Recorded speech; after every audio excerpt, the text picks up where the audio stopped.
Hello साथियों, कैसे हैं आप सब। मैं बॉबी कुमार एक बार फिर स्वागत करता हूं आपको अपने चैनल बॉबी साइंस में। और मैंने जो कल अब तक आपको पढ़ाया था वो पढ़ाया था मापन और मात्रक के बारे में।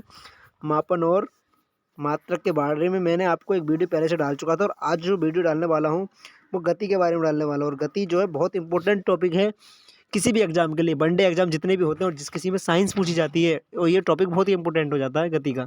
तो आज हम इसी के बारे में पढ़ने वाले हैं, गति के बारे में। तो बिना देरी के आज हम स्टार्ट करने वाले हैं अपनी नई क्लास के लिए।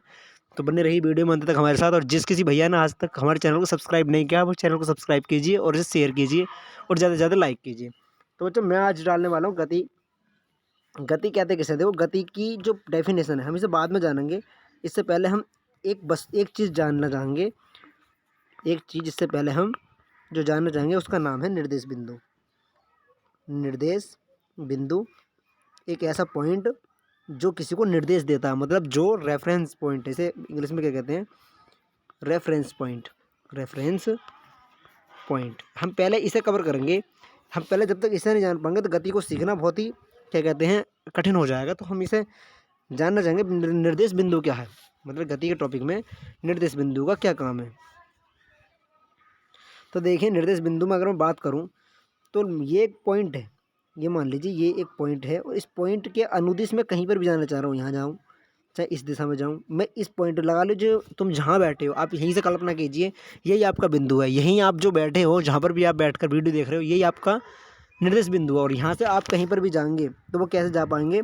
गति करके, ठीक है। तो वो गति की जो गणना होगी जिस बिंदु के आधार पर होती है, वो बिंदु क्या कहलाता है?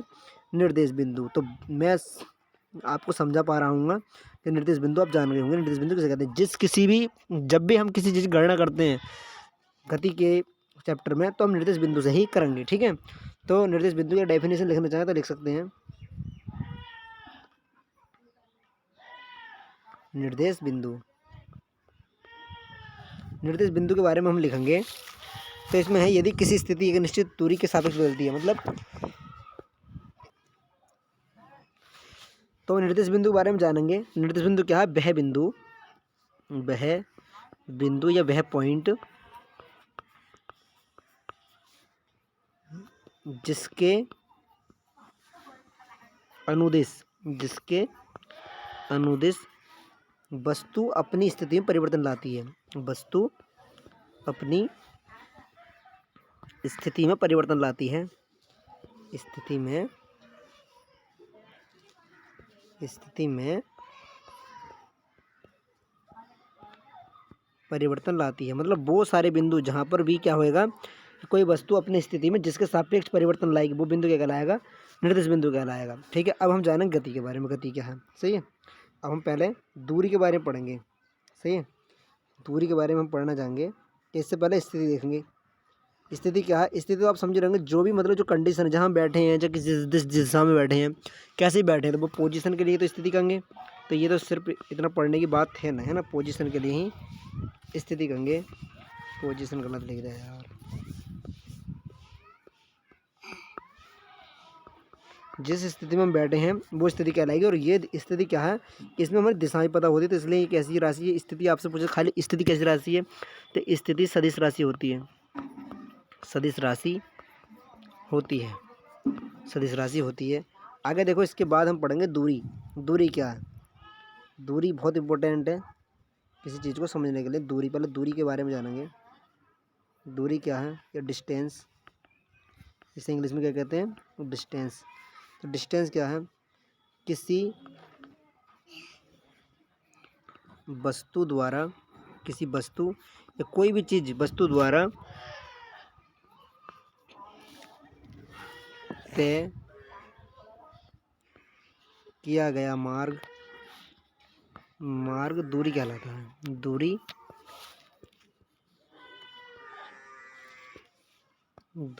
कहलाता है।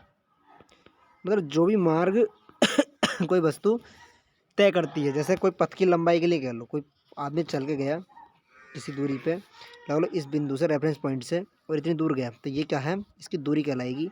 इस पथ की लंबाई, ये कितनी दूर चला, तो ये इसकी दूरी बन जाएगी। इसे डी से रिप्रेजेंट कर देंगे, बोले तो डिस्टेंस। सही है, डिस्टेंस। लेकिन ये डिस्टेंस कैसी राशि है? डिस्टेंस के बारे में जानेंगे। दूरी के बारे में अगर जाने तो दूरी कैसी राशि है? दूरी अदिश राशि, क्योंकि इसमें हमें दिशा की पता नहीं है, खाली हमें ये पता है कि गए मतलब कुछ दूर चले, मगर ये पता नहीं किस दिशा में चले, किधर को चले, कितना टाइम लगा, इससे कोई फ़र्क नहीं। तो इसमें ये क्या है, दूरी एक अदिश राशि है। सही है। और दूरी के बारे में देखो, दूरी की गणना जब हम करेंगे, दूरी की गणना जब हम करेंगे तो कैसे करेंगे, यहाँ पर लिख लें हम दूरी की गणना। दूरी की गणना दूरी की गणना जब हम करेंगे तो मान लो ये दूरी चले हम यहाँ से 2, यहाँ 3 चले, फिर 2 चल गए, फिर ऊपर इस तरह से चले हम, इस तरह से चल रहे हैं। ये ए पॉइंट है, ये बी, ये सी, और ये डी, और ये ई बिंदु। सही है। तो हम इस तरह से करके कहाँ तक पहुँचे हैं, ई बिंदु तक पहुँचे हैं। अगर हम इसमें दूरी की गणना करें, अगर हम दूरी की गणना करें तो क्या देखेंगे हम कि पहले 2 चले, फिर कितने चले थे, 3 चले, फिर 2 चले, फिर ये मान लो 2 चले, फिर 3 चले, इस तरह से करके फिर 2 और फिर 3।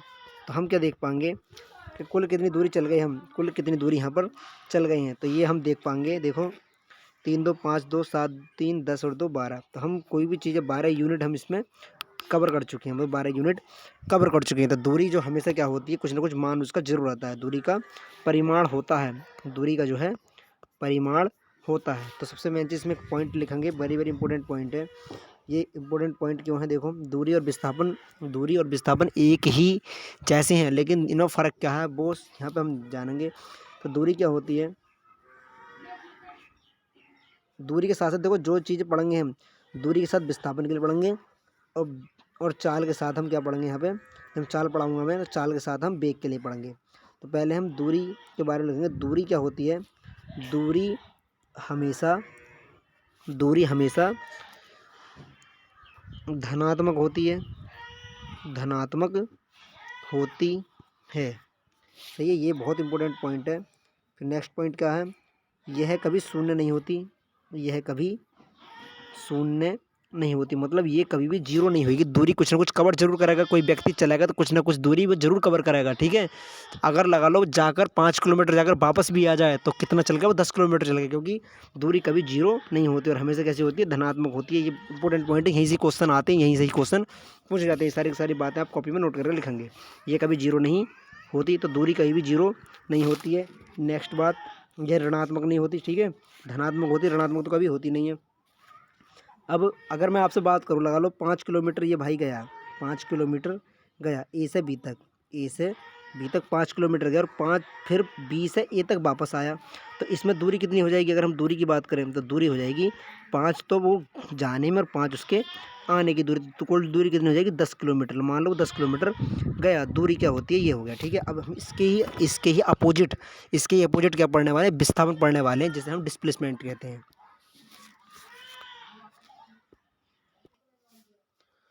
तो इसके बाद हम पढ़ने वाले थे बच्चा डिस्प्लेसमेंट, बोले तो विस्थापन के लिए पढ़ने वाले थे। अब इसके अपोजिट है, बिल्कुल दूरी के अपोजिट क्या होता है, विस्थापन होता है। देखो विस्थापन में बहुत इंपॉर्टेंट चीज़ पढ़ने वाले हैं हम, विस्थापन। दूरी कैसी राशि थी, दूरी जो थी वो अदिश राशि है।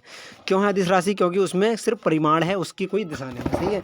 सिर्फ कह देंगे 10 किलोमीटर जाओ, अब ये इसमें ये नहीं है 10 किलोमीटर किस दिशा में गए, तो वो क्या है, एक प्रकार की अदिश राशि है। अब हम पढ़ने वाले विस्थापन के बारे में, विस्थापन को जानेंगे। विस्थापन के लिए इंग्लिश में कहते हैं डिस्प्लेसमेंट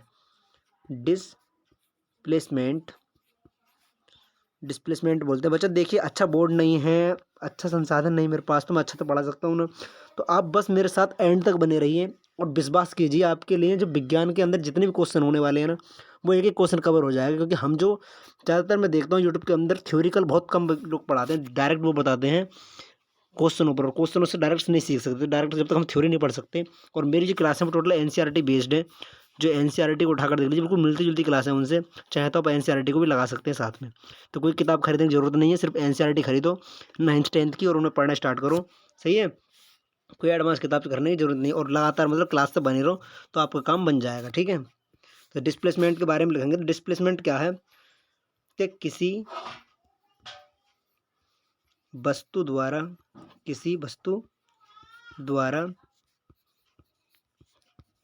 तय की गई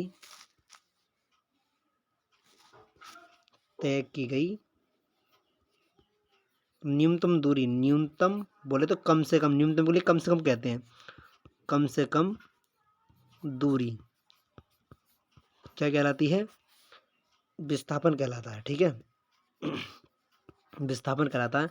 इसे एस से रिप्रेजेंट करते हैं। इसका जो सिंबल है वो क्या है, एस से ही, अंग्रेजी भाषा के एस से, स्मॉल एस से रिप्रेजेंट करेंगे। और ये कैसी राशि है, एक ये कैसी राशि है, ये राशि जो है कैसी है, ये एक सदिश राशि है। इसमें दिशा दे रखी होती है, विस्थापन के अंदर दिशा दे रखी होती है। सही है, विस्थापन के अंदर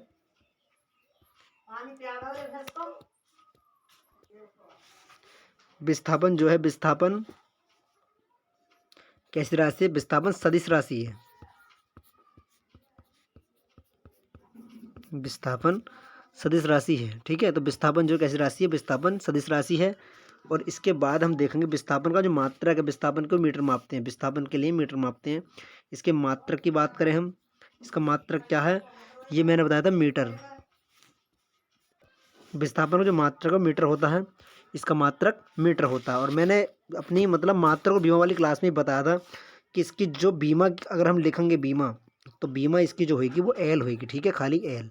और ये सेम टू सेम किसकी है, यही सेम टू सेम किसकी है, दूरी का भी है ये। ठीक है, अब दूरी और विस्थापन में फ़र्क देखते हैं, देखो क्या है, आप जानेंगे नए पेज में बताऊँ मैं। देखो विस्थापन जो होता है, लगा लो ये हम गए 1 किलोमीटर, 1 किलोमीटर, फिर हम गए 2, फिर ऐसे चले, फिर 2 चले, फिर ये इस तरह से 2 यहाँ चले और 3 ऐसे। मैंने अपने आप मान लिया, ये मान लो ये ए बिंदु है, ये बी बिंदु है, बी बिंदु है ये वाला, फिर ये सी बिंदु पहुँचे, यहाँ से डी बिंदु पहुँचे और यहाँ से ई बिंदु पर हम कवर कर रहे हैं। अगर हम यहाँ पर दूरी की गणना करें, अगर हम दूरी देखें तो दूरी क्या हो जाएगी, इसमें बहुत ध्यान समझने की बात है। दूरी टोटल गिनते हैं, पथ की टोटल लंबाई, पथ की कुल लंबाई लगा लो। पहले 1 किलोमीटर गया मैं, फिर कितना गया, 2 किलोमीटर गया, फिर कितने चले, 2 चले, फिर 3। तो ये जो है टोटल पथ की लंबाई जो दूरी होती है, ये बहुत ही समझने की बात है, बहुत ज़्यादा गौर से ध्यान देने की बात है। अगर आज आप इससे बात को समझ गए तो दूरी और विस्थापन ज़िंदगी में न भूलेंगे। इस बात पर बहुत ज़्यादा गौर करेंगे कि टोटल पथ की लंबाई मैंने जोड़ी है, 1, फिर 2, फिर 2, फिर 2, फिर 3। तो इस तरह से ये जो है कितनी हो गई, 2 और 1 3, 3 2 5 और 3 8। ये मान लो मैं 8 चल गया, टोटल दूरी कितना चला, 8 किलोमीटर चला। लेकिन विस्थापन में अगर मैं हम बात करें, इसको नोट कर लेंगे, मैं दूसरे पेज पर बताऊँगा इसे आगे। अगर विस्थापन की बात करें, लगो नीचे अगर लिख दो, अगर हम विस्थापन की बात करें, इसमें विस्थापन, विस्थापन क्या है, विस्थापन की बात करें तो विस्थापन पहला बिंदु देखेंगे और अंतिम बिंदु ए और ई, और इसके बीच में न्यूनतम दूरी लगा लो सी, मान लो एक प्रकार की सीधी रेखा खींच दो इसके बीच में। तो इसके पहले बिंदु और अंतिम बिंदु के बीच की दूरी जो है वो क्या कहलाती है, विस्थापन कहलाती है। तो पहले कितना चला था मैं, पहले बिंदु पे 1, फिर यहाँ से लेकर यहाँ तक अगर 2 ये तो 2 यहाँ चले होंगे, तो ये 2 ऐसे आगे चले 3, तो कितनी है, 3 2 5 और 1 6। देखो मतलब विस्थापन हमेशा क्या होता है, दूरी से कम होता है, ध्यान रखना। विस्थापन या तो बराबर होएगा दूरी के, लगा लो एक केस ये भी है कि 1 किलोमीटर अगर हम चले यहाँ से यहाँ तक, 1 किलोमीटर हम डिस्टेंस कवर करिए, तो दूरी भी इसमें क्या, दूरी भी 1 किलोमीटर है और विस्थापन भी 1 किलोमीटर है। दोनों चीज़ें 1 किलोमीटर है, नहीं है, दोनों चीज़ें बराबर हैं। तो लेकिन पिछले वाले केस में क्या देखा था मैंने कि पथ मतलब दूरी दोनों बराबर कवर करी इस तरह करके, लेकिन जो है उसमें यहाँ से लेकर यहाँ तक के बीच की दूरी, मतलब ए बिंदु से और बी बिंदु के बीच की न्यूनतम दूरी, कम से कम दूरी निकाली थी। अगर मैं इसमें दूरी निकालता टोटल, तो एक ये भी जोड़ता है इसमें, ये वाला पथ जोड़ता है, ये वाला जोड़ता है, ये भी, ये और ये सब के सब जुड़ते। लेकिन विस्थापन में ये पहला बिंदु और अंतिम बिंदु की कम से कम दूरी होती है। तो इसमें हम क्या कर सकते हैं इसे, कि दूरी जो होगी हमेशा बड़ी होगी या बराबर हो सकती है विस्थापन के। बोले तो दूरी जो है या तो बड़ी होगी या बराबर होगी विस्थापन के। ठीक है, तो ये बहुत इंपॉर्टेंट बात निकल कर आई है सामने, और ये बिल्कुल डायरेक्ट पेपर में पूछी भी गई थी कि दूरी हमेशा या तो बड़ी होगी या बराबर होगी विस्थापन के। ठीक है, और देखो अगले पेज बताऊँ तुम्हें, मैंने लिखा दूरी हमेशा बड़ी होगी या बराबर होगी विस्थापन के। और विस्थापन, अब मैं इसे बटे में लाऊंगा इसके, तो दूरी ये इसके बटे में आ जाएगा, ये वाली चीज़ इसके नीचे आ जाएगी। दूरी और विस्थापन का जो रेशियो होता है हमेशा बड़ा होएगा या बराबर होएगा 1 के। ठीक है, तो ये वेरी इंपॉर्टेंट बात है, इसको हम नोट करके अपने नोट्स में लिखेंगे। जो भी तुम नोट्स बना रहे हो उसके अंदर लिखते चले जाएंगे, ये बातें वेरी इंपॉर्टेंट है। ठीक है, तो आगे हम देखने को विस्थापन में और क्या केस होता है। दूरी की मैंने बात बताई थी, दूरी में क्या होता है, दूरी अगर मैं ये लगा लो चला 1 किलोमीटर, 1 किलोमीटर गया और यहाँ से ए से बिंदु बी पर पहुँचा, ए से बिंदु बी पर पहुँचा, तो ए से बी पर जाने मुझे 1 किलोमीटर लगा। फिर बी से वापस में ए पर आया, अगर वापस में ए पर आया फिर 1 किलोमीटर चला, मतलब बी से ए तक वापस आया, फिर 1 किलोमीटर, तो दूरी टोटल कितनी चल गया, मैं 2 किलोमीटर चल गया। लेकिन विस्थापन के केस में ऐसा नहीं होता, विस्थापन वाले में ऐसा नहीं होता। अगर मैं 1 किलोमीटर गया, 1 किलोमीटर गया और 1 किलोमीटर वापस आ गया, तो इस कंडीशन में क्या होता है, ये जीरो हो जाता है। विस्थापन जीरो भी हो सकता है, विस्थापन ऋणात्मक भी हो सकता है, विस्थापन धनात्मक भी हो सकता है। सही है, तो विस्थापन की बात हम लिखें नोट करके, विस्थापन विस्थापन धनात्मक भी हो सकता है, मतलब पॉजिटिव भी निकल कर आ सकता है, धनात्मक। देखो मैंने जो अभी तक बताया, इतने तो आप भी बुद्धू ना होंगे, पीछे की बात सब समझ गए होंगे। आप बिल्कुल बालक तो है ना, जो मतलब बार बार मतलब इस चीज़ को रिपीट करके बताया जाए। तो मैंने तुम्हें जो बिल्कुल बिल्कुल बारीकी से बता दिया कि ये चीज़ ऐसे ऐसे होती है। आप वीडियो को 2-3 बार करके देख सकते हैं कि मैंने कैसे कैसे बताया है। तो विस्थापन धनात्मक हो सकता है, ऋणात्मक भी होता है। लगा लो 2 किलोमीटर तो हम गए, ऋणात्मक कैसे हो सकता है, 2 किलोमीटर गए, 3 किलोमीटर वापस आ गए, तो इस केस में क्या होगा, विस्थापन हमेशा घटता, 3 में से 2 घटा तो कितने किलोमीटर, माइनस का 1 किलोमीटर, माइनस के 1 किलोमीटर हम पीछे की ओर आ गए, तो ऋणात्मक भी हो सकता है। लेकिन दूरी हमेशा ऐसा नहीं होती। दूरी क्या हो सकती थी, अगर 2 किलोमीटर हम ए से बी तक गए और बी से सी तक जब हम गए, वापस गए बी से सी तक, बी ए सी इस केस में चले, तो 2 तो ये चला, 3 और जुड़ जाता है इसमें, तो दूरी क्या होती है, टोटल 5 किलोमीटर जाती है। लेकिन विस्थापन ऐसा नहीं होता, विस्थापन घट जाता है। ठीक है, तो इस बात को समझेंगे। तो विस्थापन धनात्मक भी हो सकता है, ऋणात्मक भी हो सकता है, और शून्य भी हो सकता है। कुछ केसों में शून्य भी होता है। ठीक है, तो विस्थापन क्या होता है, धनात्मक भी होता है, ऋणात्मक भी होता है, ऋणात्मक, और शून्य भी होता है। ठीक है, शून्य भी होता है। तो विस्थापन की बात आप समझ गए होंगे। और विस्थापन का मात्रक मैंने बता दें मीटर, और कैसी राशि है, सदिश, क्योंकि इसके अंदर दिशा दे रखी होती है। आगे हम पढ़ते हैं, देखो चाल। ठीक है, आगे हम पढ़ेंगे चाल के बारे में। चाल क्या होती है, चाल के लिए कहते हैं स्पीड। ठीक है, स्पीड ये तो हम छोटेपन पे पढ़ा होंगे कि चाल बराबर क्या होता है, चाल बराबर दूरी बटे समय होता है। चाल बराबर दूरी बटे समय होता है। अब देखो दूरी कैसी राशि है, दूरी अदिश राशि है। दूरी कैसी राशि है, अदिश राशि है। मैंने ये पढ़ाया था, दूरी कैसी राशि है, अदिश। तो चाल भी कैसी राशि हो जाएगी, अदिश राशि होगी। यहाँ से हम इसे पता कर सकते हैं। ठीक है, अगर दूरी अदिश राशि है तो चाल भी अदिश राशि है। अब हम देखो कैसे देखेंगे, विराम और गति में फ़र्क क्या है। देखो एक तो विराम होती है, विराम और गति, पहले चाल के लिए बाद में बताऊंगा। विराम और गति में फ़र्क क्या है, मैं बोला पहले विराम। विराम क्या है, लगा लो ये मैंने ग्राफ बना दिया एक, सही है, ये समय है, ये दूरी है, सही है, ये दूरी है।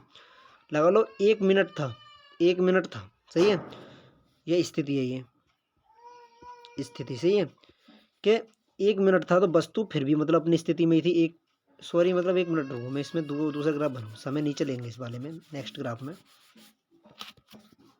इस तरह से बनाया मैंने। ये समय था और ये स्थिति है, सही है। जब ग्राफ पढ़ाऊंगा तब मैं आपके लिए बताऊंगा। देखो बहुत बड़े करके ग्राफ भी पढ़ाएंगे, ठीक है, ऐसी बात नहीं, ग्राफ भी बताऊंगा, जो भी मतलब मुझसे हो सकेगा वो आपके लिए जरूर पढ़ाऊंगा। तो देखिए ग्राफ में क्या होएगा, ग्राफ में मैं बताऊंगा। देखो जब ग्राफ पढ़ाने होंगे तो ग्राफ में बताऊंगा, ठीक है। तो समय बढ़ रहा, लगा लो 1 मिनट पहले देखा तो वस्तु 1 मीटर स्थिति पर थी, 1 मीटर दूर थी। 1 मिनट पर देखा था तब मैंने, फिर मैंने 2 मिनट पर देखा तब भी वो 1 मीटर पे थी। 3 मिनट बाद देखा तब भी 1 मीटर पे थी। 4 मिनट बाद देखा तब भी 1 मीटर पे थी।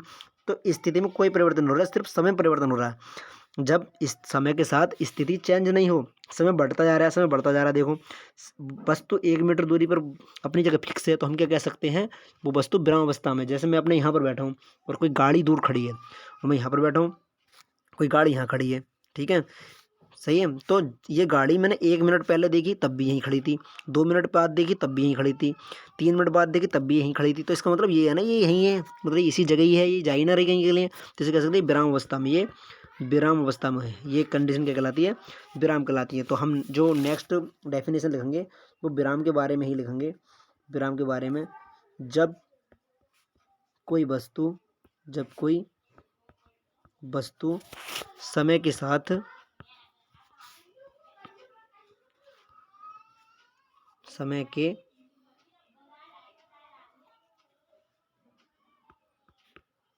समय के साथ अपनी स्थिति में परिवर्तन नहीं करती है, अपनी स्थिति में कोई परिवर्तन नहीं करती, तो उसे क्या कहते हैं, हम विराम कहते हैं। ठीक है, उससे विराम करेंगे। ठीक है, इस बात के लिए आप डेफिनेशन में लिख लेंगे। नेक्स्ट जो बात है, मैं बोला था आपके लिए गति। गति बहुत ही, देखो मैं बोला ना गति तक आना था मुझे, अब मैं गति पर पहुंच गया। मोशन अवस्था में कब कहेंगे हम, मोशन अवस्था में कब कहेंगे किसी वस्तु को लेके ये वस्तु क्या है, मोशन में है। ठीक है, तो वो कंडीशन क्या कहलाएगी कि यदि कोई वस्तु समय के साथ अपनी स्थिति में परिवर्तन लाए, समय के साथ अपनी स्थिति में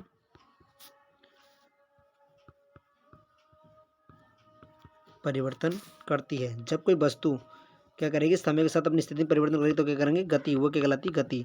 देखिए मैं ग्राफ के जरिए, मैंने अभी बताया था, ग्राफ के जरिए फिर बताने वाला हूँ कि ये समय, यहाँ पर समय लेते हैं और यहाँ पर स्थिति। ठीक है, नहीं सॉरी,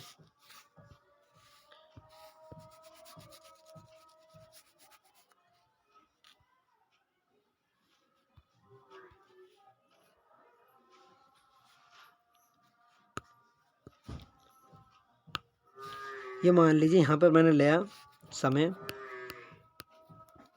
और यहाँ लेंगे हम स्थिति। ये मान लो मैंने 1 मिनट पहले देखा, तब वस्तु कहाँ थी, 1 मीटर दूरी पर थी। 2 मिनट बाद देखा तो वस्तु कहाँ पहुँच गई, 2 मीटर पर पहुँच गई, 2 मीटर पर। ठीक है, 3 मिनट बाद देखा तो वो 3 मीटर पर पहुँच गई वस्तु। ठीक है, तो 1 मिनट बाद 1 में, फिर इस तरह से मैंने मिला लेते हैं। ठीक है, तो हम क्या कहेंगे, ये वस्तु क्या कर रही है, गति अवस्था में, क्योंकि समय के साथ अपनी स्थिति बदल रही है, समय के साथ अपनी स्थिति बदल रही है, तो उसे क्या कहते हैं, गति अवस्था में। वेरी वेरी इंपॉर्टेंट टॉपिक है, तो इस बात के लिए हम उतार लेंगे। ठीक है, नेक्स्ट बात देखेंगे हम। नेक्स्ट में बताने वाला था आपके लिए चाल के बारे में, बताया था चाल। देखो चाल में, और चाल के बारे में बता रहा था, चाल क्या है, चाल के बारे में पढ़ेंगे। तो चाल बराबर दूरी बटे समय होता है, ये तो सब मतलब 6ठी 7वीं से हम पढ़ के आते हैं। ठीक है, और चाल बराबर दूरी बटे समय, और दूरी कैसी राशि है, अदिश राशि है, तो चाल भी कैसी राशि हो जाएगी बच्चा, चाल भी अदिश राशि होगी, क्योंकि इसमें क्या होता है, केवल परिमाण होता है, इसकी कोई दिशा नहीं होती। और जिस किसी में केवल परिमाण होता है और दिशा नहीं होती, तो वो कैसी राशि बन जाती है, अदिश राशि। तो इसके बारे में हम लिखेंगे, चाल के बारे में। चाल के बारे में अगर हम डेफिनेशन की बात करें, तो चाल के बारे में डेफिनेशन लिखेंगे, यहाँ लिखेंगे हम चाल। चाल क्या है, तो एकांक समय में क्या होता है, एकांक समय में, एकांक कहते हैं 1 सेकंड में। मान लो 1 सेकंड में एकांक दूरी, एकांक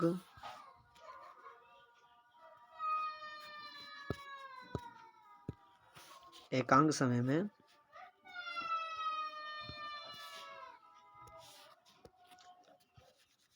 में एकांक समय में चली गई दूरी क्या कहलाती है, चाल कहलाती है, चाल कहलाती है। जब कोई वस्तु 1 सेकंड में है ना कोई दूरी कवर कर जाएगी, तो वो क्या कहलाएगी, उसकी स्पीड कहलाएगी। तो चाल बराबर क्या होता है, दूरी बटे समय होता है, दूरी बटे समय होता है। ठीक है, अब हम इसके देखो मात्रक की बात करें, इसका मात्रक ये कैसी राशि है, तो पहली बात तो मैंने बताया अदिश राशि। ठीक है, कितनी बार बताएं इस बात के लिए कि ये एक अदिश राशि है।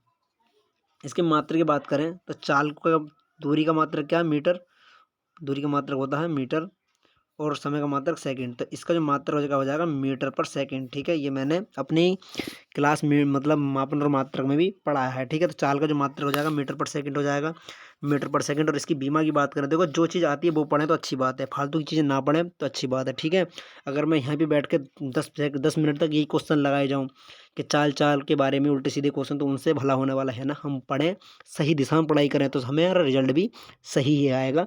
अगर हम देखो मेहनत तो सब करते हैं, मेहनत चींटी भी करती है, सही है, मेहनत चींटी भी करती है, और मेहनत क्या कहते हैं, दीमक भी करती है, दीमक। सही है, तो दीमक और चींटी में फ़र्क क्या, चींटी जो मेहनत करती है बनाने के लिए करती है, कुछ चीज़ बनाने के लिए, और दीमक क्या करती है, बिगाड़ने के लिए, बोले तो नाश करने के लिए मेहनत करती है, ठीक है। चींटी तो मेहनत दोनों करते हैं, लेकिन किस किस दिशा में कर रहे हैं उनमें फ़र्क है, ठीक है। तो मेहनत ऐसी दिशा में करो कि कुछ बन के आओ, ना कि बिगड़ के, ठीक है। तो मेहनत देखो, जब पढ़े रहे हो अपना टाइम अगर तुम बर्बाद कर रहे हो तो ठीक दिशा में बर्बाद करो। देखो मेरा समझ में नहीं आ रहा कि अंत से पढ़ो, मैं ये नहीं कह रहा मेरे पास ही पढ़ते रहो, इसी मूड मारते रहो। यहाँ का समझ में आ रहा था कि अंत का पढ़ो, लेकिन पढ़ो वो जो एग्जाम में आए, सही है। अगर आप वो पढ़ेंगे जो एग्जाम में आएगा तो सफल होंगे जरूर, ठीक है। तो इसका मात्रक मीटर पर सेकंड हो जाएगा, ये बात मैं बता रहा था। अब इसमें देखो, जब मीटर ये है,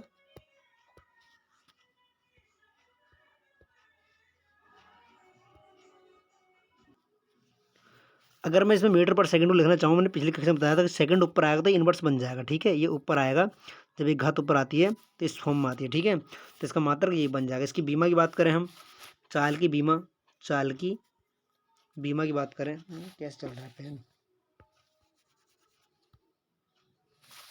चाल की बीमा की बात करें तो इसकी बीमा क्या बन जाएगी। दूरी की बीमा क्या आता है, दूरी, दूरी को मीटर मापते हैं, मीटर। तो उसका जो बीमा थी वो क्या थी, एल थी, मैंने कल बताया था आपके लिए। और समय की सेकंड, और सेकंड का जो बीमा थी वो क्या थी, टी। तो इसकी बीमा जो बन जाएगी क्या बन जाएगी, एल टी। और ये ऊपर जाएगा, टी ऊपर जाएगा, जब जैसे मीटर पर सेकंड में सेकंड ऊपर क्या था, उसी रूप में टी ऊपर जाएगा तो -1 बनाएगा, ठीक है। तो इसकी बीमा बन जाएगी क्या बन जाएगी, एल टी -1, सही है। ये और किस किस रूप में पूछी जाती है, देखो मैंने कल बताया था कि m0 एल है कुछ और t-1, ये इस रूप में भी आपसे पूछी जा सकती है, ठीक है। एम तो इसमें है ही ना, तो एम को 0 लिख सकते हैं। और गणित में क्या होता है कि अगर किसी भी की पावर 0 दे रखी है तो उसका मान हमेशा 1 होता है, ठीक है। अगर आप गणित पढ़े होंगे तो आगे देखेंगे, चाल पढ़ा दे मैंने। अब देखते हैं हम बेग, वेरी वेरी इंपॉर्टेंट पढ़ते हैं बेग।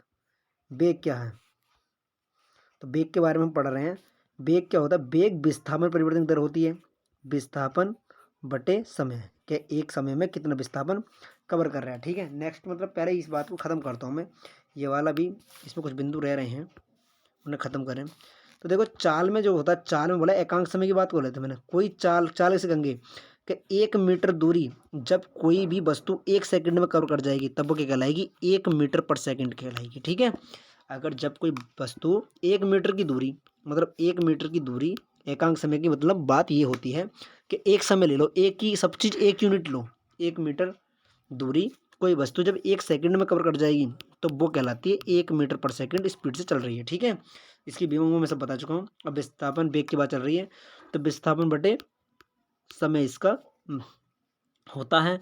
अब विस्थापन कैसी राशि है, विस्थापन सदिश राशि है। विस्थापन कैसी राशि है बच्चा, सदिश राशि है।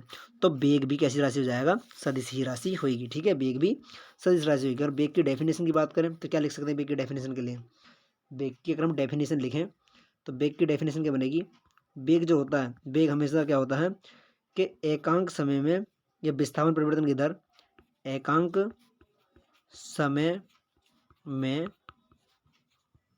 हुई विस्थापन वस्तु है ना, हुई विस्थापन वस्तु की दर, हुई विस्थापन वस्तु की दर मतलब कोई वस्तु कितनी विस्थापित हो गई, कितनी डिस्प्लेस हो गई अपने स्थान से, कितनी दूसरे डिस मानी परिवर्तन, प्लेस मानी स्थान में, सही है। अगर हम इसको जानना चाहते हैं इस रूप में हम जान सकते हैं, डिस मानी परिवर्तन है ना, परिवर्तन, और प्लेस मानी स्थान में, अपने स्थान में। तो डिस्प्लेस मानी क्या होता है, विस्थापन, मतलब अपनी स्थिति में परिवर्तन ले आई वो। इस तरह से हम इसे जान सकते हैं।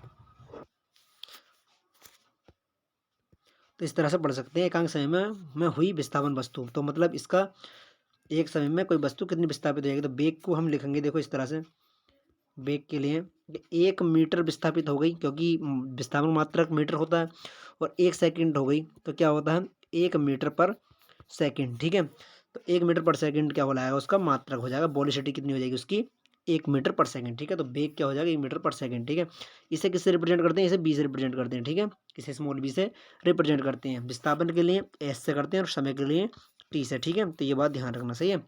तो डिस्प्लेसमेंट कैसी राशि है, सदिश, तो ये भी सदिश राशि हो जाएगी। इसकी बीमा की बात करें, पढ़ने का अच्छा तरीका होना चाहिए। देखो मैं सीक्वेंस फॉर्म पढ़ा रहा हूँ, बेग पहले बेग, फिर बेग के बाद उसका मात्रक, मात्रक के बाद बीमा, ऐसे पढ़ना चाहिए और ऐसे हमारे नोट्स बनना चाहिए। इसकी बीमा क्या बन जाएगी, तो देखो मीटर को किस में नापते हैं, लंबाई, तो लेंथ, इसकी बीमा एल थी, इसकी बीमा टी थी, तो इसकी बीमा क्या बन जाएगी, एल टी -1, जो क्या था बिल्कुल सेम टू सेम उसी की तरह चल रहा है जैसा चाल में था।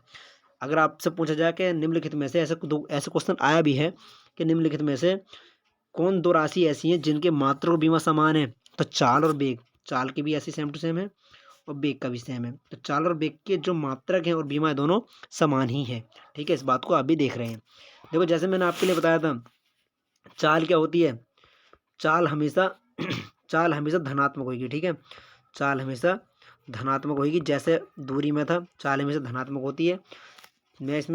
मैं जैसे मैंने जो फॉर्म उसमें होंगी, जो दूरी के अंदर थे, चाल हमेशा धनात्मक होगी, है ना।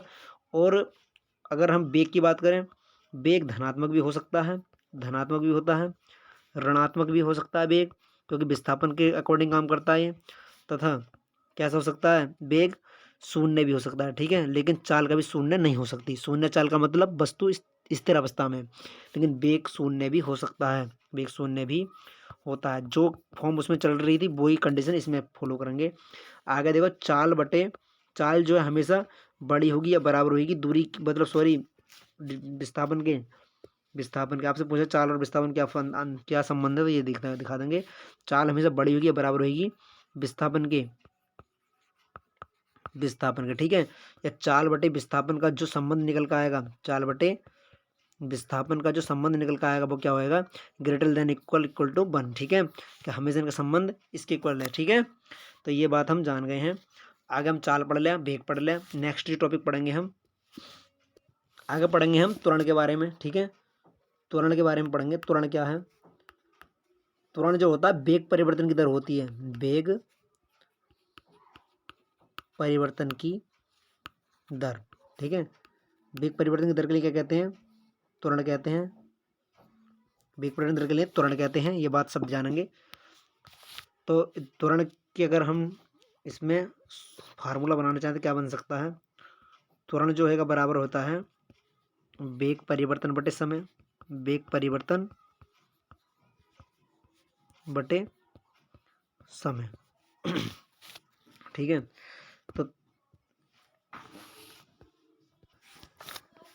तो त्वरण जो होता है हमेशा बी अपॉन यू। ठीक है, ये मैंने भी बताया था आपके लिए, बी बटे टी सॉरी।